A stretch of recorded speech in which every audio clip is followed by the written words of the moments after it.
अंधेरा नहीं है फिर लाइट ऑन कर दो ना 2 मिनट के लिए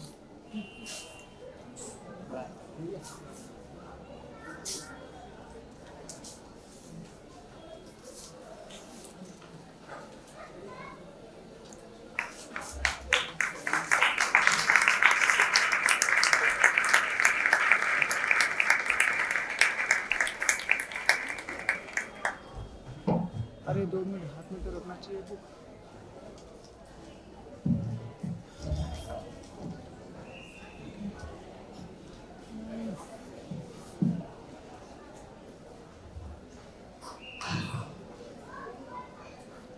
So I have to confess, guys, I used to be a writer in my earlier life, and I always dreamed of writing one book. I am sitting next to Prabhuji, who in the matter of a year has managed to write 2 books, and one of them is already a bestseller. So big round of applause for that, Prabhuji. Prabhuji, my first question to you is that Icons of Grace was your first bestseller. Then what led you to come up with Ask the Monk? Where did you feel was a need for this book?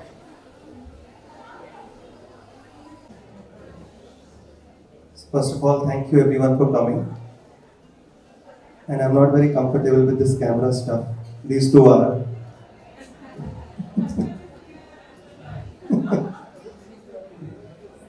So this is my 3rd book, not 2nd. Sorry, Prabhuji. Now you're giving us even more reasons to feel bad. The first one was in a hurry, so I didn't give that much publicity because I wanted to focus on Icons of Grace. It was too close. The release date. Yes, so this book, I wanted to actually get it out next year, but then I realized in 1 year so much can happen. The world changes, everything keeps changing, and these are questions that everyone has. As I write in the introduction, I have been asked these questions by a 9-year-old, a teenager, a youth, young mothers, millennials, and everyone beyond. Any modern audience, or anyone beyond that also.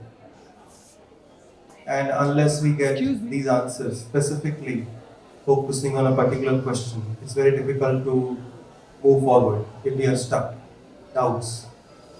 So therefore I thought, let me just come up with this book. And it was just a decision which I made all of a sudden one day. I said, now let me just reach out to the publishers, whether they agree to do it in like record time. Generally they take like 6-7 months.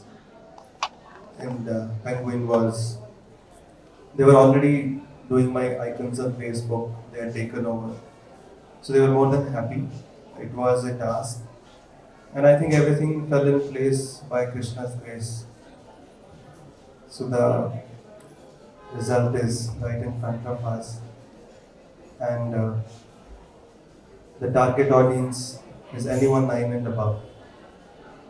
So it's meant for everyone. Prabhuji, if there's one singular message that you would like this book to resonate with every single person who buys it and reads it, what is that one message? Is there a singular message, or is it just a ready reckoner which you can keep by your bedside every time you have questions about life, spirituality, religion, and you don't know whom to ask? You want them to refer to this book. So in your head, what is that one message? It is very simple, because with the social media and a lot of stuff happening around us, we most of the times tend to overlook or verify the details of the information that comes to us. And whatever information comes to us, we also have an innate nature. We try to filter it through that. And therefore we tend to overlook the details, and we immediately believe everything that comes to us, and especially if it resonates with our own thinking. Like especially after WhatsApp, everybody has become a big jnani. So some people have this habit. Every morning they'll send out a long message to everyone, 1,000 people. And 99% of the times, these people who send out these messages, they themselves don't read them. but just a matter of just that everybody now has the opportunity to make a breaking news. So, so my only message is that whenever some information comes to us, we verify that from the authentic sources. And especially when it comes to life, when it comes to God, when it comes to spiritual subject matters, the knowledge must be referred. We must refer to the scriptures.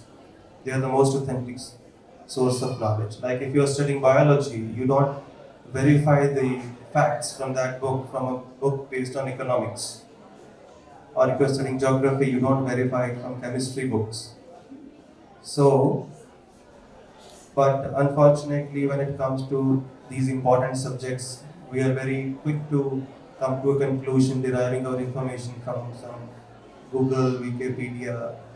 That's not the authentic source. Even if I'm not saying everything is wrong, but whatever you get from those platforms also verify them with scriptures because these are the authorized books. So that's what I've tried to do. Plus we need logic, we need examples. So I have used logic, science and scriptures, all three, to answer the questions in this. So verify before you, and therefore I hope that I've been able to present the message or the answers authentically. Hare Krishna. Hare Krishna. Kajal, my questions now pointed to you. I have to confess, it's very refreshing to see somebody from the glamour industry on a panel that discusses spirituality. I'm just hoping your tribe increases. Do you have any specific recollection of when religion, spirituality, divinity entered your life and became a priority?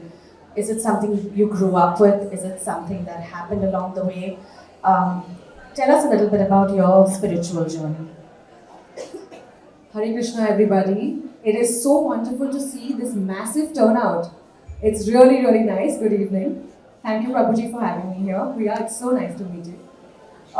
So to answer your question, my family has always been very inclined towards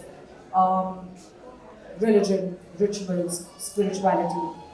Of course, all the three of these mean different things. I belong to a family which has always visited temples. We've done pujas at home. I've grown up watching Mahabharata, Ramayana, like all of us. So I guess that little spark of interest and curiosity was there from a very young age on.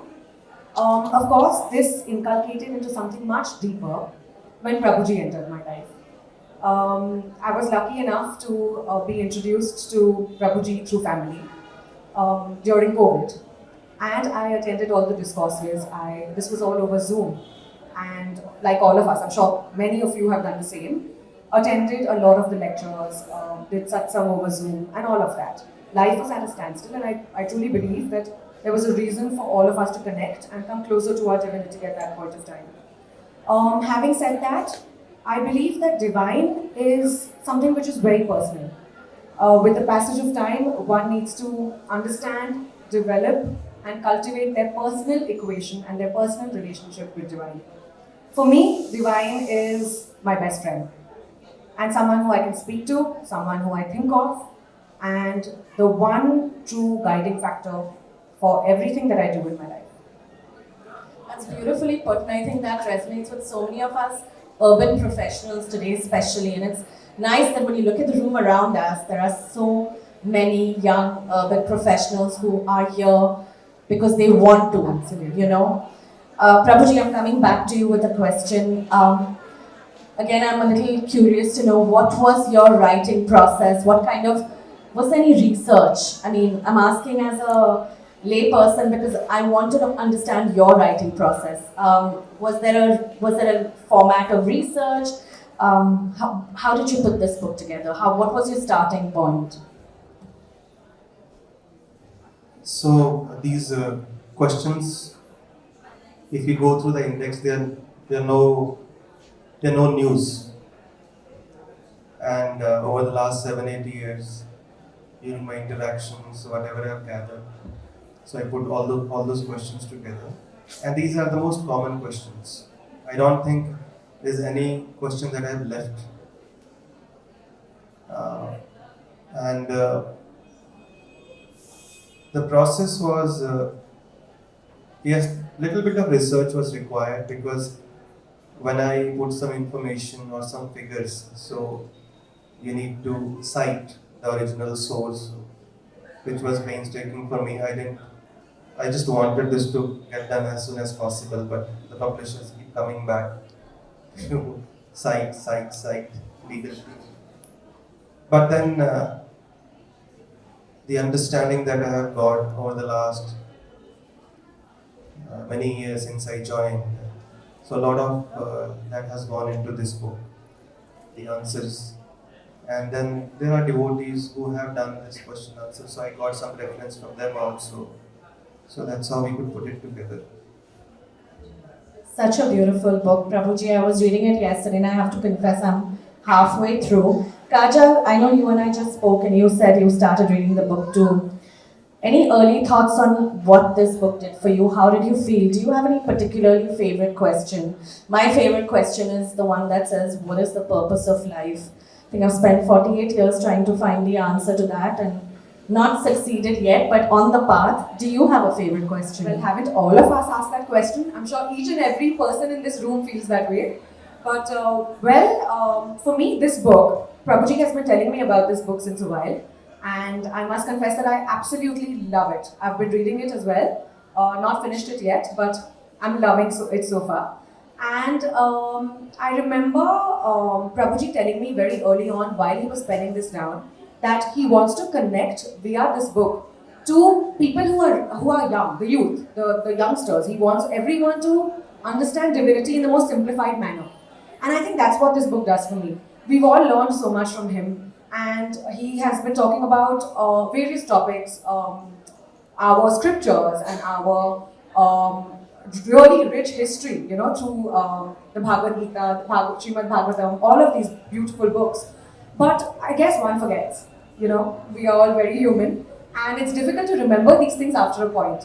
But this book, trust me guys, if you all haven't read it so far, please go buy your copies today, is a total handbook that you need to keep by your bedside. It literally answers everything in such a simple manner. It's a true beauty. Do you have a favorite question that you want to read out to us? So I'm very curious about Sri Krishna. And I always have been, and I have been bothering Prabhuji with these incessant questions. And he's actually answered one of my questions in the book, which is, why does Krishna have so many wives? He married 16,108 girls. And I always wondered, isn't this contradictory? What a player. So, Prabhuji answered this beautifully in the book. If he can elaborate on this. Prabhuji, please say something in defense of Lord Krishna. No, I love him. I mean, we all love him. We all love him. She's maybe just feeling insecure that Gautam doesn't read it. Is he around? Well, no, he's at work, but I'm going to make him read it. So you want me to answer that question? Yeah. So why did Krishna marry so many women? 16,108. See, whatever Krishna does, it's called Leela. But if we do that, it's called Karma. So pastime. And Leela means it is done with a specific message in mind. Leela is done for somebody's pleasure, to make someone happy. So this whole world is like a drama stage for the Lord. And every incarnation of the Lord that comes to this world has a specific mission. So when Lord Ramchandra, he comes as Ramchandra, the mission is to establish Maryada. When he comes as Nrsimhadev, the mission is to protect Prahlad. So when he comes as Krishna, the mission is to establish his supremacy. That he is the supreme and he can do anything he likes without being affected by any reaction. But that's not the main reason why he married. So out of those 16,108, 16,100 girls were abducted by a demon called Narakasura. Because if you are taking these incidents from scriptures to blame Krishna, the answers also must come from scriptures. Not that, no, I don't think so. That is not acceptable. Like Jesus Christ said, either be hot or be cold. If you are lukewarm, I spit you out. So you can't take one reference from scripture and then not accept the other. So the same scripture which talks about Krishna marrying so many queens, it also mentions the reason. All these young girls were abducted by a demon called Narakasur, and they were constantly praying to the Lord who was at Dwarka to come and save them. So he came and killed him, saved them. But now the culture at that time was, no, those girls wouldn't be accepted by anyone. So they prayed to Krishna for shelter, and being the Supreme Lord, he can give shelter to countless souls. And therefore he married them. Not that he wanted, he was not going around, I love you, I love you, I love you. Will you marry me? He doesn't need anything. It's just that in the third chapter of the Bhagavad Gita, the fourth chapter, he's already mentioned, as you approach me, I reciprocate accordingly. So if somebody wants to have that kind of relationship with Krishna as a lover, as a wife, Krishna rewards that. Somebody wants to be as his friend, he rewards that. So it is Krishna's reciprocation, and nobody else would have accepted those girls. So he personally accepted them. And not just accepted them, he kept them happy, he had palaces for each one of them. And he was simultaneously with them, expanded himself into so many forms. The same Bhagavad explains this. And other 8 also, Rukmini, Bhadra, Vipra, Nagnajiti, Jambavati, Mitravinda, Kalindi, she knows more than me.